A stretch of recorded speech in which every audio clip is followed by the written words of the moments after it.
पास आए हुए हैं, इनका नाम सारा वर्ल्ड जानते हैं, और एक तो डॉग लवर है मिस्टर प्रदीप घोष, एंड इन्होंने बहुत अच्छा जीएसडी के ऊपर अभी काम कर रहा है। और welcome to dog is life. और सर, आपका ये जीएसडी के साथ लगाव कब से स्टार्ट हुआ सर? ऐसा है, मैं आपको बताऊं कि मैं बचपन में जब मैं बहुत छोटा था तो मैं दिल्ली में रहता था। तो हम जहाँ रहते थे वो जगह का नाम है हौश खास। हौश खास में मैं देखता था एक मिस्टर बेग बोल के जो है, उन्होंने जर्मन शेपर्ड लेके घूमते रहते थे। मैं देखता रहता था, मैं बहुत ही छोटा था उस टाइम। तो देख के मुझे बहुत अच्छा, मैं पापा को बोलते थे कि मुझे भी ऐसा जर्मन शेपर्ड चाहिए।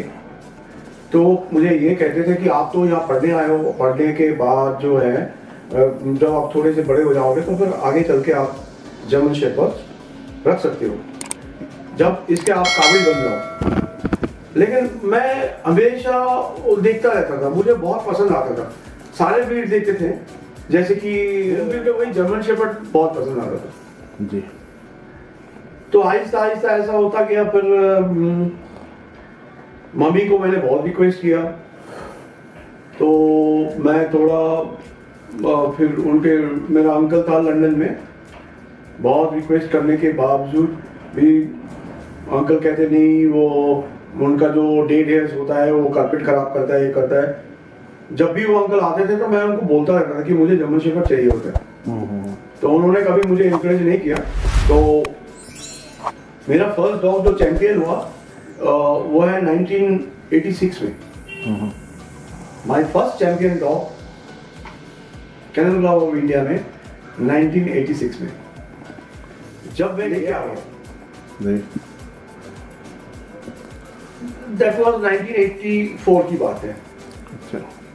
एक साल गुजरा तो उसके बाद उसका देहांत हो गया। तो मैं भाग के गया उस ब्रीडर के पास कि इंजा का एक सिस्टर उसके पास था। तो उन्होंने किसी डॉग से मीट कराया था, तो उसका पपी हुआ था। वो पपी, मैं जब देखा उसको पपी को, he was so agile and smart था, और मुझे कुछ भी पता नहीं था उस टाइम। मैं उसका कैरेक्टर देख के मुझे बहुत पसंद आया, मैं उसको लेके आया।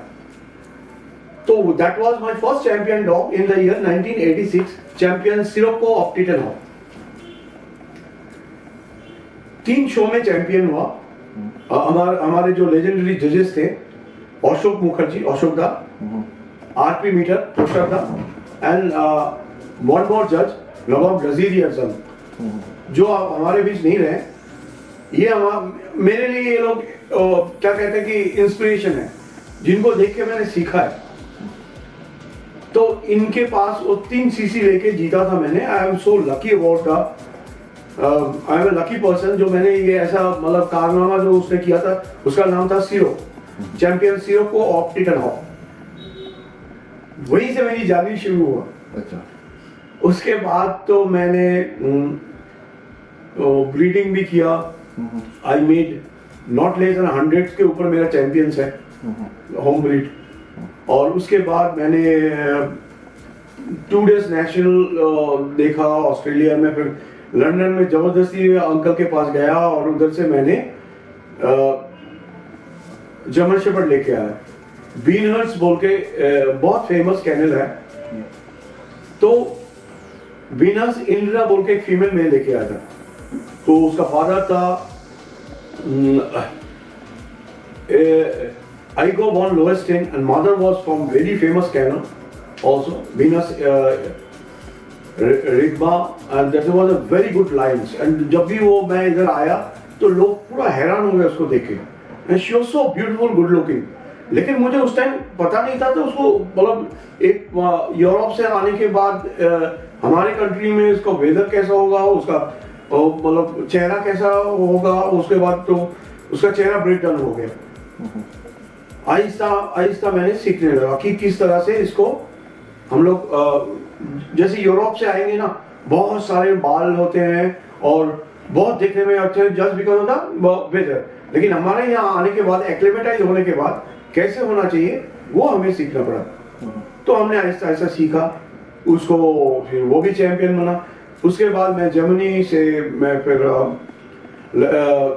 मेरा सबसे ज़्यादा अनुप्रेरणा जो है जिससे मैंने सीखा वो है मैल्कम ग्रिफिथ। अच्छा। सर को मैं नमस्कार करना चाहता हूँ क्योंकि उनसे मैंने बहुत कुछ सीखा। वो जो father of the German shepherd है वॉल्टर मार्टिन, हरमन मार्टिन, उनका शिष्य है। आज भी मैल्कम सर मतलब क्या बताऊँ, बहुत अच्छा मतलब ट्रेनिंग कर रहे हैं, ब्रीडिंग कर रहे हैं। अभी वो नॉर्थ अमेरिका में है, वो चिली वगैरह सब जगह जाते हैं, शो करते हैं, दिखाते हैं उनका ब्रीडिंग। तो मैंने उनसे मतलब कांटेक्ट में आया, उनके कांटेक्ट आया। मैं एक मेरा इटालियन गुरु था सैम बोनिफेसियो। आप लोगों को मैं बताना चाहता हूँ, सैम सर मुझे बार बार ये कहते थे तो लेटर होता था, लेटर में मैं उनको लिखता था, वो मुझे जवाब देते थे कि आप you please go through the B standard. अच्छी तरह से आप बी स्टैंडर्ड को पढ़ो। आप अगर डॉग्स कोई भी ब्रीड का लेना चाहते हो, जर्मन शेफर्ड हो चाहे कोई भी ब्रीड हो, तो you please go through the B standard पहले। हमारे कलकत्ता में या सारा देश में, पंजाब में हो, दिल्ली में हो, चेन्नई में हो या बेंगलोर में हो, बहुत सारे पुराने ब्रीडर्स हैं। अगर आपको ब्रीड स्टैंडर्ड समझ में नहीं आता है, आप उनसे मिलो, वो आपको हेल्प करेंगे। जी जी।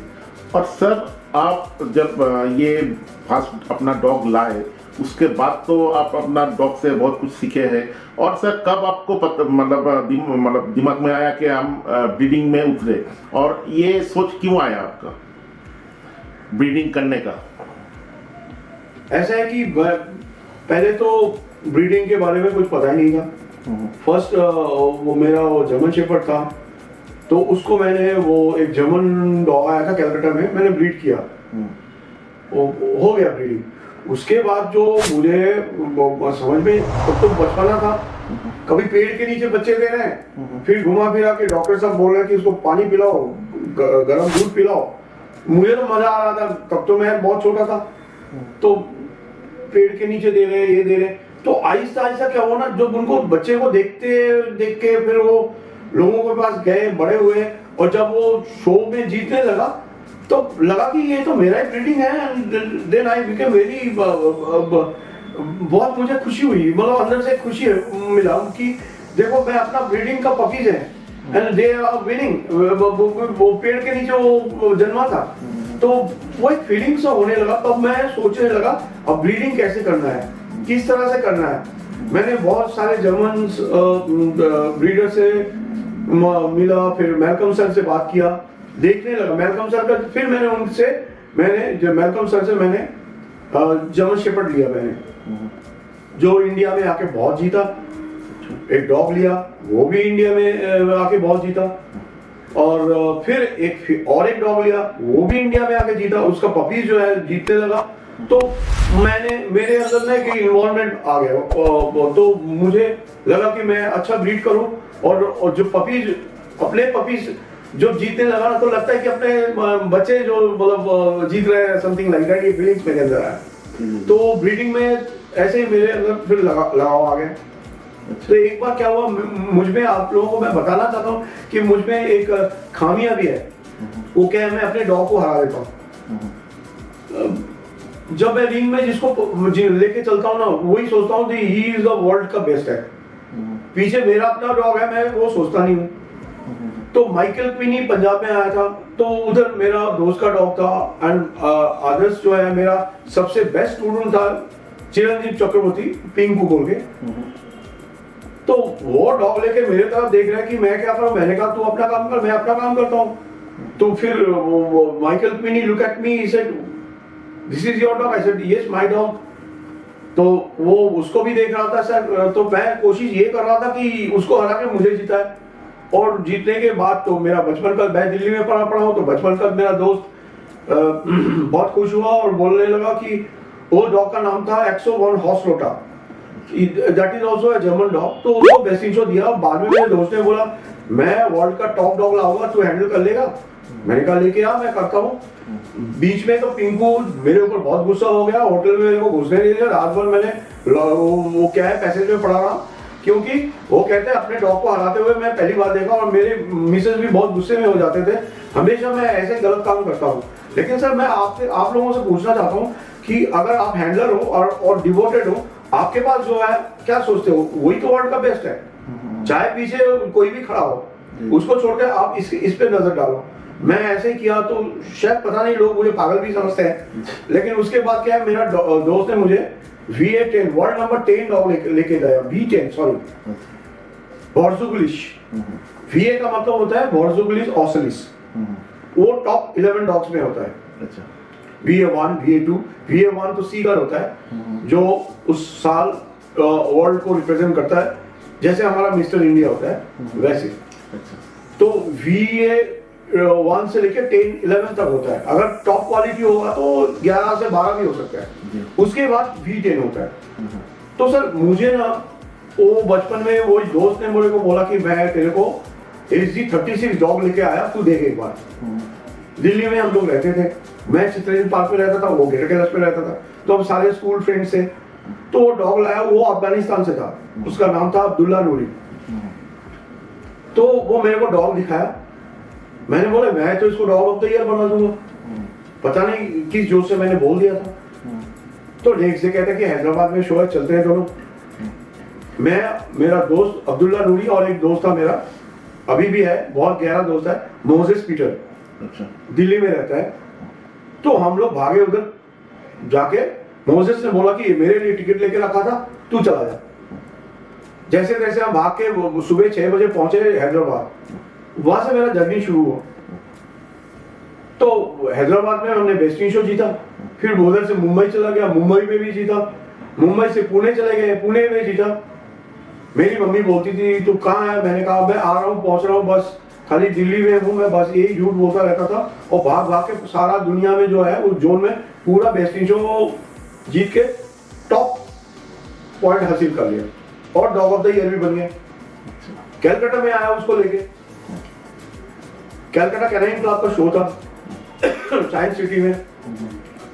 तो जब मैं डॉग को लेके मूव कर रहा था, जो जज था वो Tanno Hawk, mister Tanno Hawk, the respected जज, वो मुझे देख के क्लैप देने लगा। He said he is such a outstanding handler, everybody clap for him। तो पूरा ग्राउंड क्लैप देने लगा। उसमें मेरा हौसला और भी बढ़ता गया। तो मेरा दोस्त ने फिर मेरे को नेक्स्ट ईयर V10 लेके दिया। तो बोला कि जर्मन जो ब्रीडर है, बोला इसको भगाने के लिए कोई डॉग है ही नहीं, कोई हैंडलर ही नहीं होता। तो मैंने बोला एक बार कोशिश करके मैं देखता हूँ। उसको देख के मैं घबरा गया, उसका जो फिजिक था, फिगर था। और मैं आप लोगों को एक चीज बताना चाहता हूँ, जो मैंने हैंडलर ऐसे नहीं बनाया। ये जो डॉग्स है ना, ये मुझे हैंडलर बनाया। कैसे मुझे चैंपियन बनाया, ये लोगों ने बनाया। इन लोगों ने, सारा क्रेडिट इन पे जाता है, मैंने कुछ नहीं किया। जब मैं कार्ली को भगाता था, फास्ट रनिंग करता था, कार्ली मेरे तरफ देखता था, मैंने कहा भाग, मैं बोलता था कमान बेबी, भागता रहता था और भगाता था मेरे मुझे। तो आहिस्ता आहिस्ता मैं आज इनकी बातें यादें क्यों आती है कि ये ही मेरे गुरु हैं। क्वांडो को देखा तो क्वांडो जो मैंने रविंद्र सरोवर जो फर्स्ट शो हुआ था हमारा कलकत्ता में, तो वो तो ना उसको लैंग्वेज पता था और मैं उनके हिसाब से बहुत काला दिखता हूँ। तो डर रहा था मेरे को देख के। 2-3 दिन बाद जब मेरी वाइफ खाना बना रही थी, देख रही थी कि उसके पास जाके खड़ा वो बैठा है, मेरा दोस्त तो छोड़ के उसे चला गया। फिर वो मेरे ऊपर थोड़ा सा हावी हो गया कि जैसे मैं करता हूँ, मुझे देखता था वो और वो चलता रहता था। तो जब मैं उसको मूव कराता हूँ, वो मुझे कहता कि भगा, और टर्निंग खुद लेता था, मुझे कहता कि तू टर्निंग ले। तो आज भी मुझे याद आता है कि ये इन लोगों ने के वजह से मैं इधर खड़ा हूँ। बिल्कुल सर। और मैं आपको बताऊं कि अगर मैं बहुत खुशनसीब हूँ कि मेरा हिंदी का अल्फाज बहुत अच्छा है, क्योंकि मैं दिल्ली में रहने वाला हूँ और सारे मेरे दोस्त जो हैं जो दिल्ली का है, उर्दू और पंजाबी में सारे हम लोग बातें करते थे।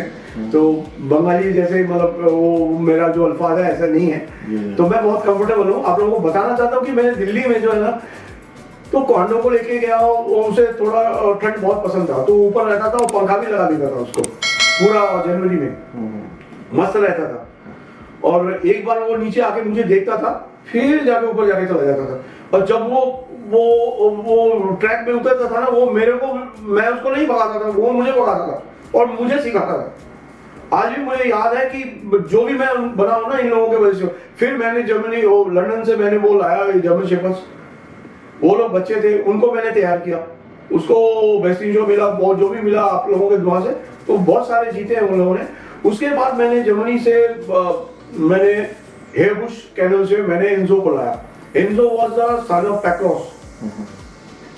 मेरा बहुत अच्छा एक छात्र है जो रतन शर्मा बोल के, वो लैब्राडोर में बहुत सक्सेसफुल हुआ और डोबरमैन में भी, तो वो मेरे साथ गया। मैंने कहा देख चेन्नई से लाएंगे, इतना गर्मी में, चल तू मेरे साथ। तो हम लोग रात भर जगह थे, तो एंजो को हम लोग लेके आए। सुबह जब मैंने अपने ट्रैक पे उतरा तो वो मेरे को ही देख रहा है और मुझे ही ढूंढ रहा है, मेरा स्मेल ले रहा है। तो रतन ने बोला तुम्हारा काम तो क्या है, तुम्हें डबल करना पड़ेगा। तो मैंने डबल हैंडिंग भी मैंने वो क्वांडो से सीखा। फिर एंजो को मैंने ईस्टर्न जोन में डॉग ऑफ द ईयर का टॉप वो बनाया। तो मैं इतना खुश नसीब हूं कि मैंने 3 बार डॉग ऑफ द ईयर लिया है, डॉग ऑफ द ईयर 3 बार लिया है। 3 बार governors cup, most prestigious cup जो है कलकत्ता कैरन क्लब से मैंने हासिल किया इन लोगों की वजह से। मेरा इसमें कोई हाथ नहीं है, इन लोगों ने मुझे लेके दिया। एक कार्ली लेके दिया, क्वांडो लेके दिया, देन एंजो भी लेके दिया। 4 बार शायद मैंने गवर्नर कप जीता है और सब लोग लेके चले गए, मेरे पास 2 ही पड़ा है। लेकिन मैं बहुत खुश नसीब हूँ, तो इन लोगों ने मेरे को सिखाया कि कैसे हैंडल किया जाता है। तो आप सोचोगे कि जर्मन शेफर्ड को ऐसे क्यों खड़ा किया जाता है। मैं आप लोगों को बताऊं कि आप लोग ब्रीड स्टैंडर्ड अच्छी तरह से पढ़िए। फीमेल का फीमेल साइज होता है और मेल का मेल साइज होता है। तो उसमें क्लियरली लिखा गया है कि फीमेल का क्या साइज होना चाहिए, मेल का क्या साइज होना चाहिए। और एक बार लुइस डोनर ने मेरे को सिखाया था, 65 सेंटीमीटर या लगभग 25.5 का जो डॉग होता है, उन्होंने सेमिनार ने जैसे बोलना चालू किया तो मैंने फटाक से बोल दिया। तो उन्होंने बोला ये तो चमत्कारी बच्चा है, मेरे बोलने से पहले बोलना शुरू कर देता है। तो चेन्नई में था, मैं बहुत छोटा था। मैंने कहा सर मैं आपको एक बात पूछना चाहता हूँ कि 65 सेंटीमीटर का डॉग का लेंथ ऑफ फोरलेग्स इतना होना चाहिए और 36 सेंटीमीटर होना चाहिए और maximum reach 16 and back reach 16 होना चाहिए। तो कहते कि तुमने कैसे सीखा। मैंने कहा कि मैंने सैम बॉनीफेसियो सर का बात किया और मैल्कम सर का बात किया। कहते कि they are my very good friend. Louis Donald sir भी एसबी जज थे, अभी है भी और बहुत नॉलेजेबल है। तो उन्होंने बोला तुम्हें देख के बहुत अच्छा लगा। तो बिल्डर साहब पीछे बैठे थे, मेरा सीनियर ब्रीडर। तो बिल्डर साहब मेरे पीठ पे थपथपाया, बोला कि बेटा तू बहुत आगे जाएगा। और उन्होंने भी बहुत हौसला दिया है। बिल्डर साहब था, फिर आज का प्रेसिडेंट हमारा जो है संजय देसाई भाई, उन्होंने भी बहुत हौसला दिया। फिर मेरा जो बचपन का दोस्त था, आप लोग जानते हो शायद, वो संजीव मोहंती बोल के है, वो एसबी जज है। तो हम लोग 16-17 सालों मोहंती के घर में हमने एक जर्मन शेफर्ड लेके आया था। तो उसका पैस्टन थोड़ा ड्रॉप था, तो हम दोनों बच्चे थे। तो हमने क्या किया, वो लकड़ी का जो होता है ना पाटकाठी से बांध के वो ऐसे हम लोग सो गए। रात को मोहंती मेरे को उठा के बोलता है कि उठ। मैंने कहा क्या हुआ, ये पैर खुल गया। फिर हमने जाके खोल दिया। तो वो सारी बातें याद आता है। अभी वो वेरी सक्सेसफुल जज। तो हम लोगों ने एक ही साथ स्टडी किया, मतलब दोज वर द मोमेंट जब हमें कुछ नहीं पता था, मतलब हम लोगों ने देख देख के सीखा है। तो फिर मेरा एक बड़े भाई है अजमेर सिंह बोल के है, उनका जिक्र जरूर करना चाहूंगा कि वो जर्मन शेफर्ड एक दिन उनके घर गया, घूम रहा था, मुझे बहुत पसंद आया, मैं लेके आया। कहते कि बाद में पैसा भेज दियो और तू लेके जा। लेके तो आया। मैं फर्स्ट मुकुल बेस्ट शेयर करने में शो किया, उसको बेस्टिंग शो दे दिया। मेरा जो चैंपियन डॉग था एंजो हेयरबुश को हरा के उसने बेस्टिंग शो मिला। मैं हैरान रह गया। तो हर एक ब्रीडर से मैंने सीखा है। अभी मैं पंजाब गया था नवा शहर जजिंग करने में, तो मैंने उधर का स्टैंडर्ड देखा, मुझे बहुत अच्छा लगा।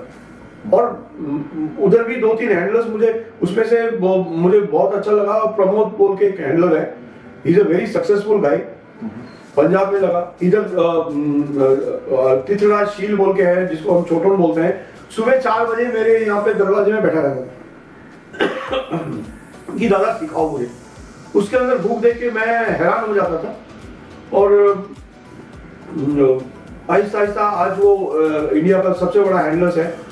फिर कुट्टूज बोल के हैं वो, और फिर राजा खान है। सारे जो है आज के हैंडलर्स टॉप हैंडलर्स में से हैं।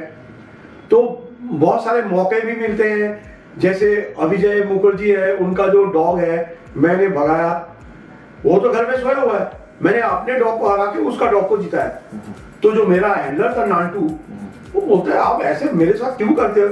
कानपुर गया, उधर भी जज को बोला this is the best dog, और आपने फीमेल को हरा दिया जो मैं हैंडल कर रहा था, और जज बोल रहा है कि मुझे ये फीमेल आगे होना चाहिए था। मैंने बोला बेटा देख, गेम में सब कुछ होता है, तेरे अंदर अगर हुनर है तो जज को कन्विंस करके तू जीत।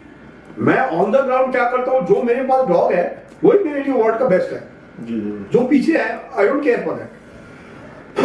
तो वो एक जमाना था, हमेशा मैं पिंकू को याद करूंगा, जो मैं उसको बार बार हराता था, वो बेवकूफ बनाता था। और एक इंसान को मैं जरूर याद करूंगा कि मुझे बहुत गलत तरीके से हराया है, वो मेरे दिल में है। वो पिकिनीज का ब्रीडर है, लेकिन मेरे बड़े अच्छे बड़े भाई है। पिकिनीज मैं ही उसको सिखाया था, बाद में उन्होंने पिकिनीज लेके आया, उनका नाम है बॉबी रॉडी। पिकिनीज मेरे आगे लेके चलता था, पिंकू बोलेगा, पिंकू पीछे से बोल रहा है अभी बैठेगा अभी बैठेगा, फट से बैठ गया और जज की तरफ देखने लगा, और पीछे मैं हूं, जज मेरे को देखता ही नहीं था। मैं 3 बार सेकंड बेस्ट स्क्रीनशॉट लिया। मैंने कहा ये तो, एक दिन गुस्से में मैंने बोला अच्छा आप भाभी की तरफ तो ऐसे नहीं देखते हो, जज की तरफ ऐसे देखते हो, चुप चुप बैठ। मैंने कहा, हम लोग बहुत हंसी मजाक करते थे, मैंने कहा एक बार तो तुझे हराऊंगा मैं पविता। तो ये मतलब यादें हैं, मजे की यादें। हम लोग जो स्पोर्ट्समैन होते थे ना, तो हम लोग क्या है कि को हैंडलर्स होते थे, बहुत एंजॉय करते थे मोमेंट्स को। तो पिंकू पीछे, मैं एंजो को भगा रहा था, तो पिंकू पीछे से बोल रहा है कि दादा बैठेगा, अब वो बैठेगा। जैसे बैठने वाला ना, आगे जाकर मैं डॉग को फिनिश करके जज की तरफ देखने लगा। जज को बोला एफसी लिया, बोला you are my best in show. मैंने घूम के उसके पीछे देखा, वो बोला बेटा मेरा ही तू मेरे पे चढ़। वो एक माहौल था, हम लोग बहुत एंजॉय करते थे। आशा है कि आगे का दिन में भी आप लोग एंजॉय करो, और जो दूसरे हैंडलर्स होते हैं ना, वो आपके को हैंडलर्स होते हैं, उसके साथ भी बहुत मजे करो। और आप लोगों को ये बताना चाहता हूं कि देखो, आप अगर डैशून हैंडलिंग करते हो, डैशून का गेटिंग अलग है, बॉक्सर हैंडलिंग करते हो, बॉक्सर का लेवल बैक स्ट्राइड है, और डोबरमैन का आप जानते हो उसका स्टाइल ऑफ जंपिंग, फर्स्ट वो जंप करता है। जर्मन शेफर्ड का बात जब करोगे आप, वो उसका डायगोनल मूवमेंट है। आप मुझे पूछोगे कि सर आप जो है ना जर्मन शेफर्ड को ऐसे क्यों खड़ा करते हो, एक पैर पीछे एक, क्यों लैब्राडोर को क्यों नहीं करते हो? तो जर्मन शेफर्ड के बारे में बताता हूँ, they are longer than taller. Ratio बताता है कि 8:10 और 8.5 अभी थोड़ा 8.5:10 ऐसा हो गया कि more you go for a very medium size and this thing, उसका एबिलिटी ज्यादा होता है, मूवमेंट अच्छा होता है, लाइक दैट। तो हम लोग क्या करते हैं, जो भी आप करोगे confirmation is a best thing. और सबसे बड़ी बात है जो आजकल लोग भूल गए हैं कि जो लुइस डोनाल्ड मुझे बताते थे, दूर से आप देखोगे एक लड़का लड़का दिखेगा और लड़की लड़की दिखेगी। अगर डॉग को अगर फेमिनाइन देखेगा तो वो डॉग नहीं होता है, और बीच को अगर डॉगी एक्सप्रेशन होगा, चाहे उसका हेड इतना बड़ा हो, then that is not desirable. बिल्कुल। सो लुक तो बहुत, मतलब दूर से एक डॉग को देखे, मैं पंजाब में जज करने गया था, तो एक भाई साहब भाग के आया कि ये मेरा डॉग बहुत जीता हुआ है, आपने इसको लास्ट में क्यों रखा? मैंने कहा कि आपका डॉग दूर से एक फेमिनाइन दिखता है, so it should look like a dog, not like a beach.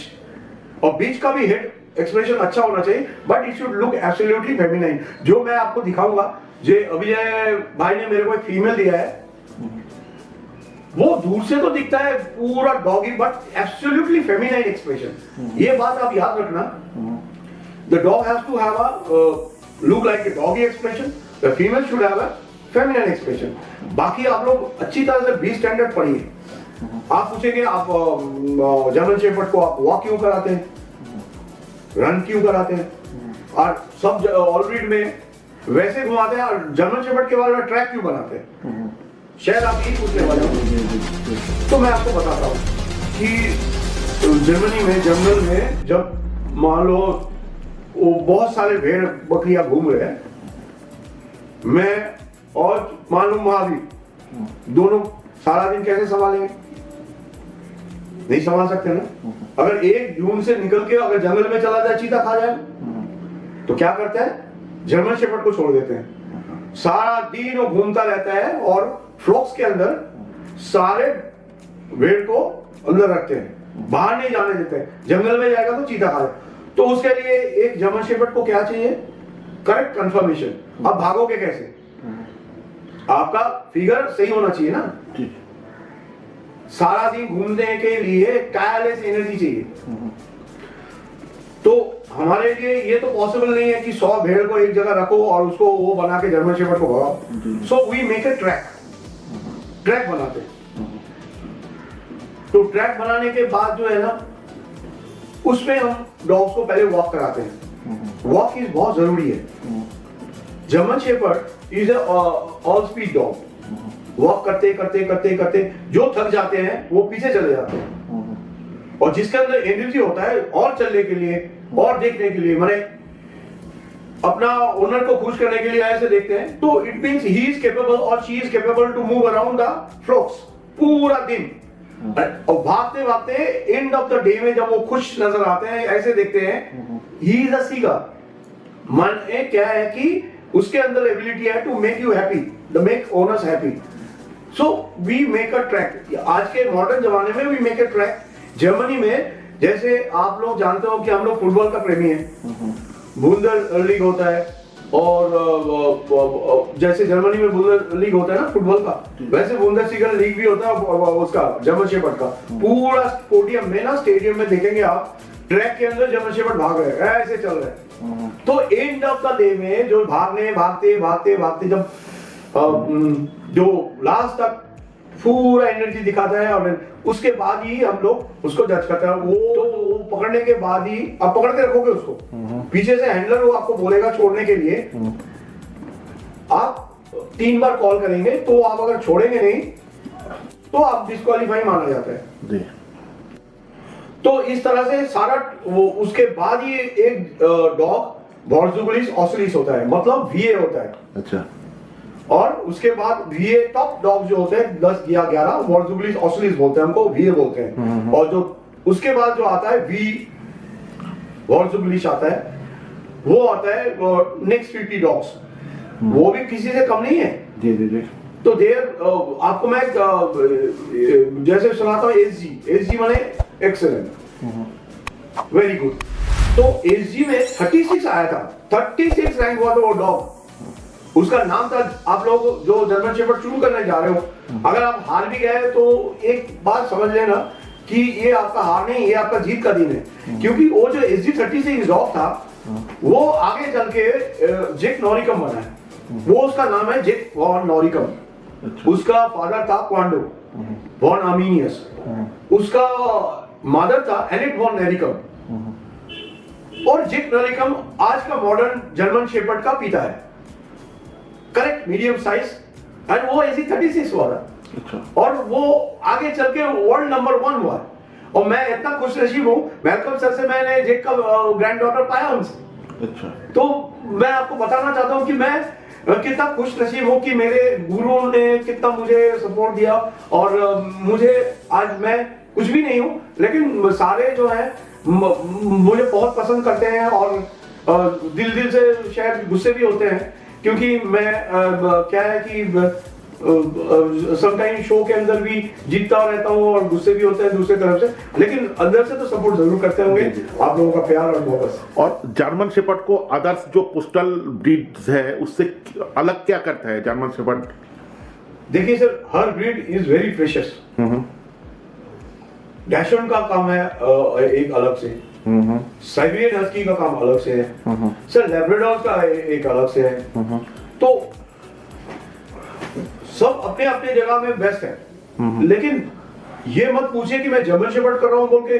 German shepherd का वो है कि अगर कोई जर्मन शेफर्ड का आप देखिएगा, हर ब्रीड में आपको सारे ब्रीड अच्छे हैं, टॉप क्लास है, लेकिन सारे ब्रीड का आपको हैंडलर्स मिल जाएगा।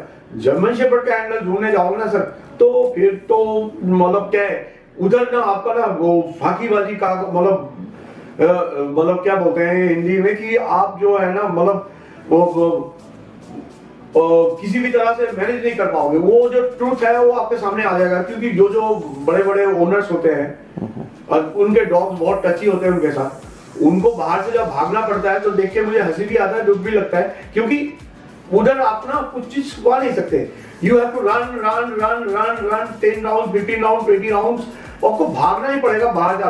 अंदर से जो भाग रहा है वो तो ठीक है, जो बाहर से डबल हैंडलिंग करना पड़ता है उसको डबल हैंडलिंग बोलते हैं, आपको बता दूं। तो बहुत वो मेहनत का काम है।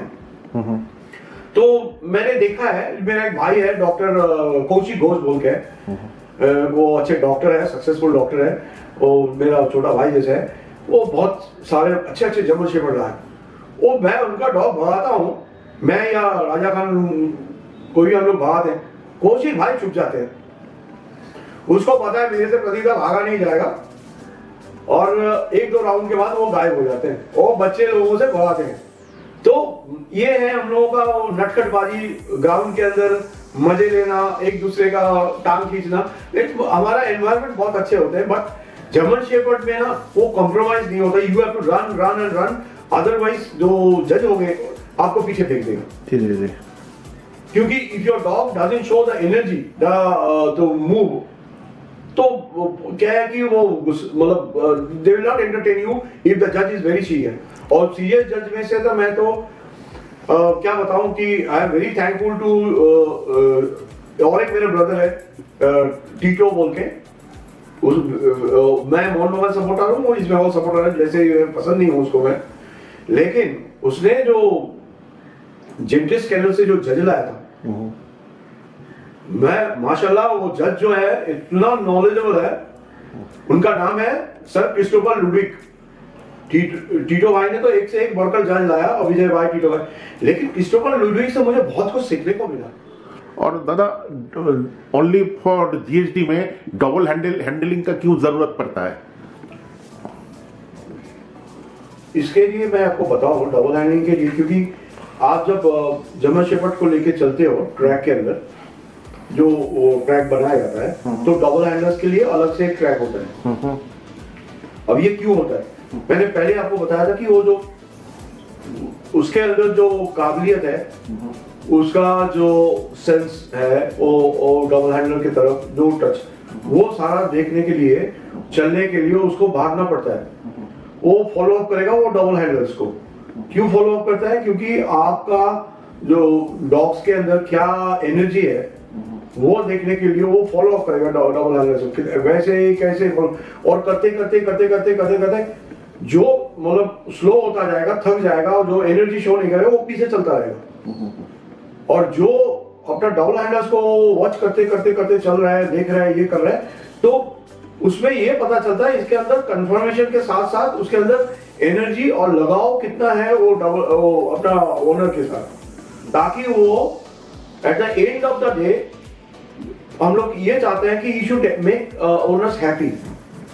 जो एंड ऑफ द डे में वो इंसान खुश नसीब होता है, जो ओनर खुश नसीब होता है, जो उसको डॉग का चाहत वो उतना ज्यादा होता है।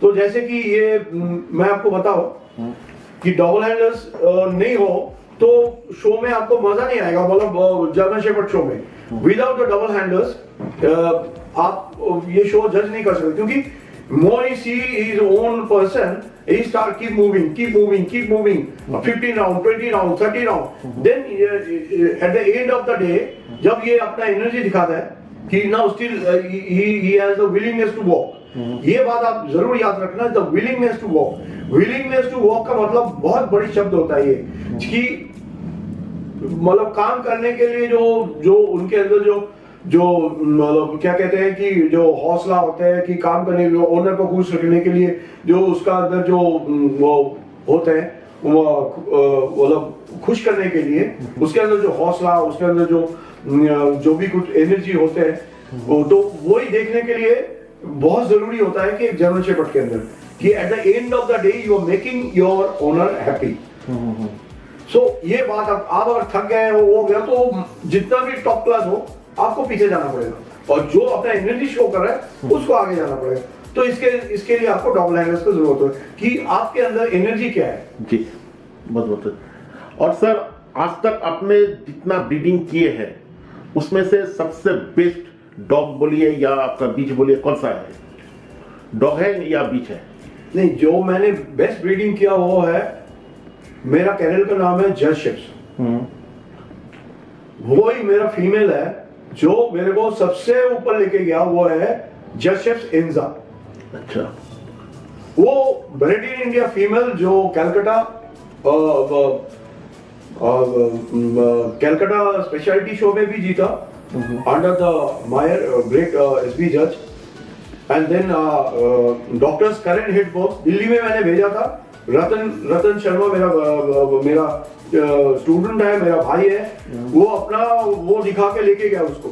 और the professor doctor current hit box under the 22 top females में जब वो एक राउंड भागा उसको पहले जाकर फर्स्ट प्लेस किया।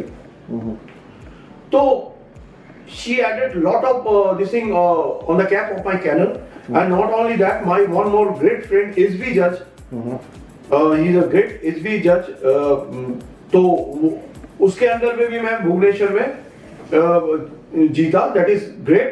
My friend Mario Magsaysay, J Magsaysay का जो आपको वो दिया जाता है, he is a ancestor of that Maxese. He is from a great family. My great friend Mario, the great SB judge, उसने भी उसको तीनों टॉप एसबी जजेस ने उसको फिर इंडियन जजेस, रेस्पेक्टेड इंडियन जजेस बहुत, सर केसीआई का टॉप इंटरनेशनल एसबी फेमस जज सीबी सुदर्शन सर ने भी दिया, सर डॉक्टर कृष्णमूर्ति ने भी दिया, और सारे जो जजेस ने मुझे अप्रिशिएट किया। नवाब साहब ने, जब अभी वो हमारे साथ नहीं रहे, उन्होंने भी हौसला बढ़ाया। तब वो बहुत छोटा सा पपी था, उन्होंने बेस्ट पपी दिया था। तो इस तरह से मेरे लिए सबसे memorable, and she is my the best female. अच्छा। And best breeding, my best breeding, और वो उनके माँ बाप की वजह से हुआ। उसका फादर था all time great my Enzo Hairbush. Enzo was a grandson, was a direct son of world champion Pacros Ulmenton, and the mother was the world number 2 Kwando, that is a dingo, that is bloodline, that is a great dog. तो VA2 था उसका, mother VA2 का सन था। तो mother has produces 1 litre में 11 बच्चा था, 11 बच्चा चैंपियन। अच्छा।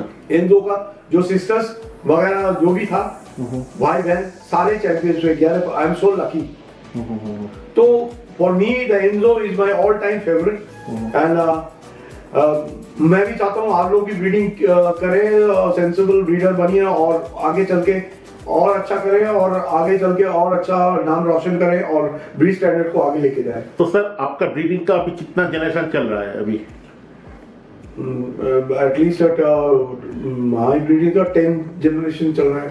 Okay okay, very fine. और सर इंडिया में बोले तो चलो, कोई कलकत्ता में भी अभी प्रोजनी शो क्यों नहीं हो रहा है? क्योंकि ये प्रोजनी शो एक जीएसटी लवर्स के लिए बहुत जरूरी है, वो सर क्यों नहीं हो रहा है सर?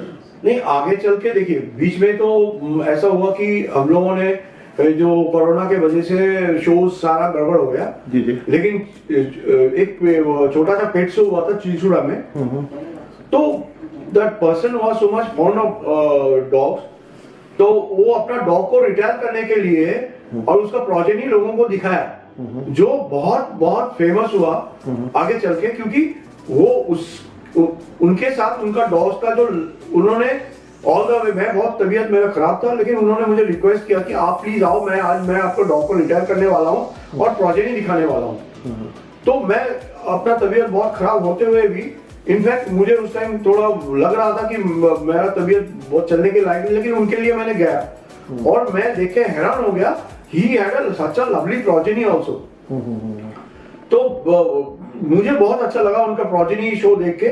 और प्रोजेनी में क्या होता है कि मैं नवाशहर पंजाब में जब गया था, पंजाब में जजिंग करने, प्रोजेनी शो तो हुआ, लेकिन प्रॉब्लम क्या होता है कि एंट्री वाज 160 के जर्मन शेफर्ड का। ऑल ब्रीड में इतना एंट्री नहीं होता, 160 का 40 चल के हम लोग निकले थे।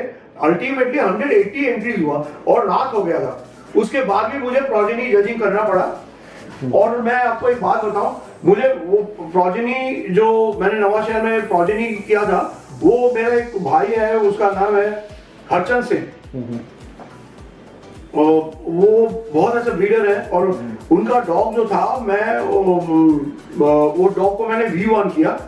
उनका प्रोजेनी मैंने उस टाइम बहुत यंग था, लेकिन प्रोजेनी में क्या होता है कि वो आपको दिखना चाहिए कि फादर लाइक मतलब टिपिकल फादर पे जा रहा है या अलग जा रहा है। तो मुझे देख के लगा कि वो जो है कि जो उनका जो प्रोजेनीज है they are very much alike like मतलब रिजेम्बलेंस फादर के टाइप है। क्योंकि शैडो को बोल के जो उनका जो डॉग है V1 उसका dark I colour 4 quarter and all over type was very nice. तो वो पपीज भी जो है ना पपी जो है फादर टाइप होना चाहिए so that near future will get some improved specimen like that. तो वो ऐसा मुझे देखने को मिला। और आगे चल के जो दिस ईयर जो मेरे जो भाई जजिंग करने गए थे जैसे टीटो उसका अच्छा नाम है सुदीप तो शंकर भादरी वो हमारा सेक्रेटरी है जर्मन शेफर्ड क्लब का कलकत्ता का। तो वो भी जजिंग करने गए थे और उसके साथ गए थे मेरा और एक भाई है बेंगलोर में और जो कि मेरा बहुत अच्छा दोस्त भाई स्टूडेंट रह चुका है विश्वास राज। तो उन लोगों ने वही डॉग को सीगर बनाया और उसका सम ऑफ द प्रोजेनीज को भी उन लोगों ने अच्छा रैंकिंग दिया। तो मुझे लगा तो progeny is getting successful gradually. तो आगे चल के मैं आपको ये बताना चाहता हूँ कि मैं रिक्वेस्ट करूंगा मेरे जो भाई हैं Abhijay Mukherjee secretary of the GSD club Kolkata chapter का है सुदीप्त भाई है शंकर भादवी जो सेक्रेटरी है न्यू कोलकाता चैप्टर क्योंकि हम लोग आगे प्रोजेनी को भी साथ में लेके आए सो दैट लोगों को पता चले कि प्रोजेनी का महत्व कितना ज्यादा है। क्योंकि प्रोजेनी जर्मनी में दिखाया जाता है दैट इज वेरी मच वो प्रोजेनी कैनल ग्रुप दिखाया जाता है नेपोमेन बोलते हैं जर्मनी में। तो वो प्रोजेनी के हिसाब से जो टॉप प्रोजेनीज आते हैं जैसे दिखाया तो उसके हिसाब से कैनल का रैंकिंग भी होता है वो बहुत जरूरी होता है। और सर हम लोग का बगल में जो एक छोटा सा देश है पाकिस्तान वहाँ का जो GST का स्टैंडर्ड है हम लोग का इंडिया का स्टैंडर्ड से बहुत अच्छा स्टैंडर्ड पाकिस्तान में अभी फिलहाल सर मिला जाता है। और सर इंडिया का स्टैंडर्ड वैसा मतलब क्यों नहीं रैंकिंग करता सारा वर्ल्ड में क्योंकि इंडिया में आप देखोगे अगर अभी का ब्रीडिंग अगर देखोगे तो हाइंड लूज आ रहा है ड्यू टू आपका जेनेटिक फॉल्ट। तो इंडिया में और कैसे सुधार आ सकता है आपका GSD में?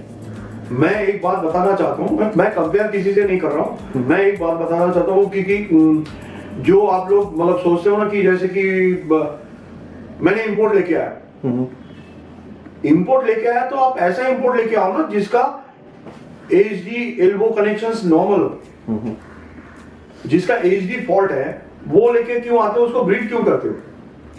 मैं आपको बता दूं जो हमारा यहाँ पे जो सेंसिबल ब्रीडर्स हैं वो कभी अप्रिशिएट नहीं करेगा जो HD नॉर्मल ना हो।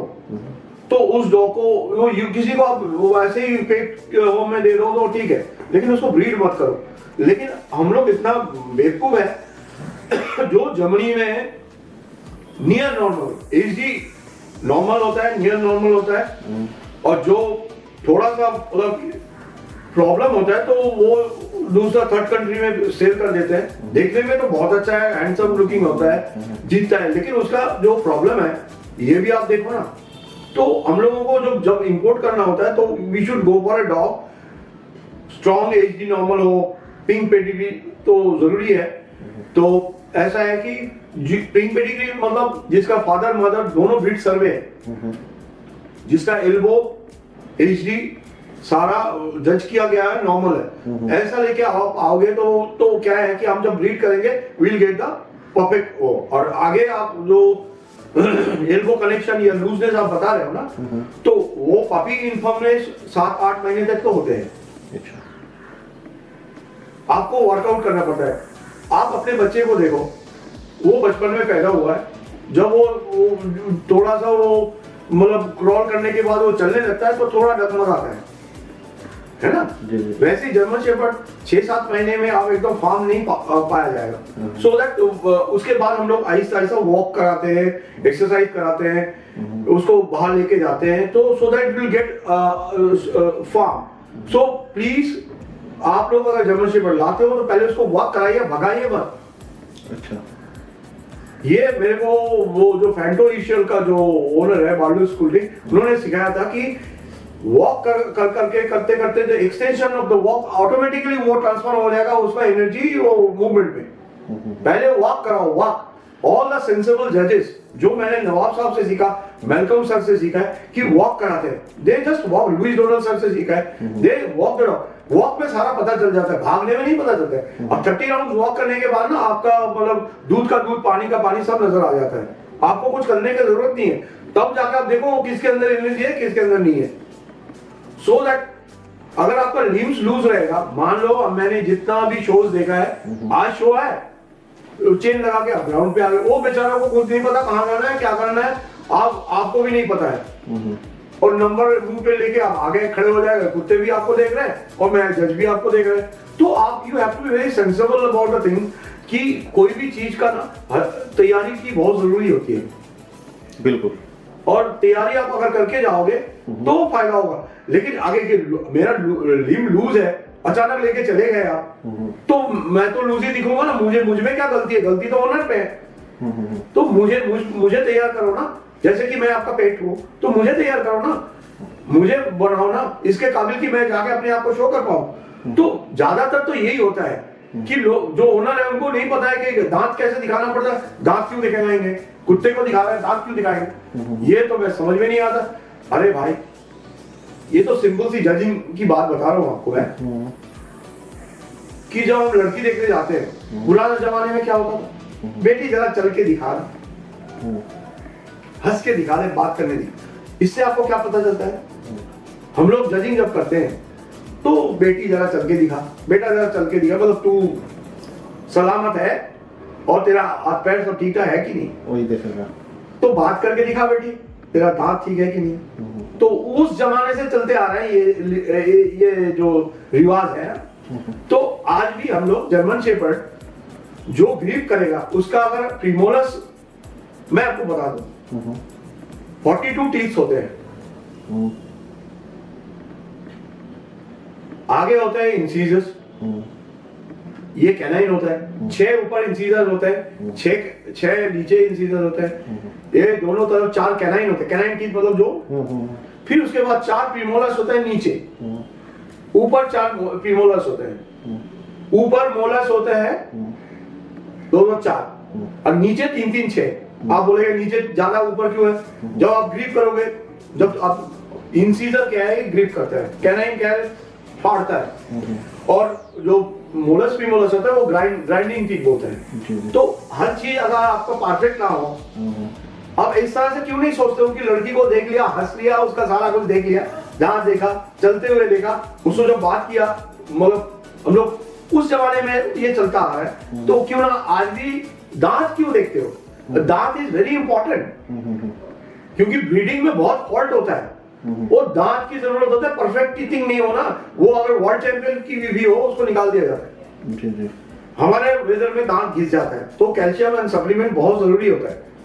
ये कैंची की तरह बैठता है, सीजर बाइट बोलता है जर्मन शेपर्ड का, बाइट जो होता है सीजर, ऊपर का इंसीजर नीचे का इंसीजर से मीट करेगा, तो मीट करेगा, उसका गैप भी कितना रहेगा 1, और कितना आप पूछेंगे कि मीट तो कर लिया, गैप कितना होता है, ज्यादा गैप नहीं होगा, 1 मैस्टिक, दिल्ली का जो एक होता है वो दैट इज द मैक्सिमम, उससे ज्यादा होगा तो इसको बोला जाएगा अंडरशॉट।